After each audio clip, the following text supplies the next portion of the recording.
आता एक मोठी बातमी आहे बीडमधून। बीडच्या परळीमध्ये माधव जाधव यांना मारहाण करण्यात आलेली आहे। राष्ट्रवादी शरदचंद्र पवार पक्षाचे नेते आहेत माधव जाधव आणि त्यांना मारहाण करण्यात आलेली आहे। या मारहाणीनंतर घाटनांदूर मधील मतदान केंद्रावरती तोडफोड सुद्धा करण्यात आलेली आहे। बँक कॉलनी परिसरातील हे मतदान केंद्र आहे आणि या ठिकाणी आता कशा पद्धतीने तोडफोड करण्यात आलेली आहे आपण दृश्य बघतोय टीव्ही स्क्रीनवरती। गोविंद शेळके आपले प्रतिनिधी या संदर्भातले अपडेट देतील। गोविंद, पूर्णतः जे मतदान केंद्र आहे त्याची तोडफोड झालेली आहे, सध्याची काय परिस्थिती आहे, मतदानाची काय स्थिती आहे? अमोल, काही काळ तणाव या ठिकाणी निश्चित आहे।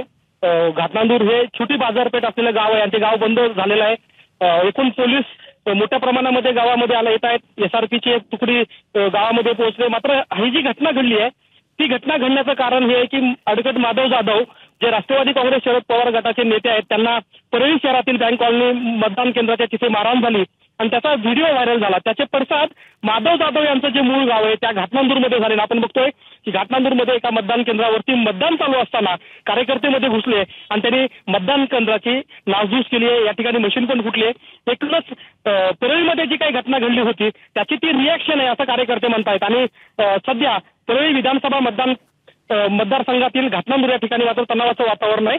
आपण बघतोय की सकाळी बोगस मतदान झाल्याच्या तक्रारी राजेसाहेब देशमुख या उमेदवारांनी केल्या होत्या आणि त्यानंतर ज्या घटना घडतायत घाटनांदूरमध्ये घडलेला हा प्रकार आहे जिथे त्या मतदान केंद्रावरचं मतदान काही काळ थांबवण्यात आलं होतं। मात्र आता तणाव जरी असला तरी सुरळीतपणे मतदान प्रक्रिया सुरू आहे। निश्चित धन्यवाद गोविंद दिलेल्या या सगळ्या माहितीबद्दल।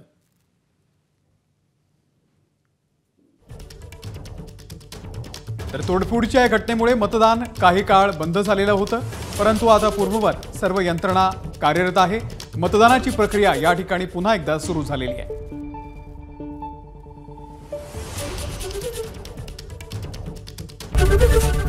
एबीपी माझा, उघडा डोळे बघा नीट।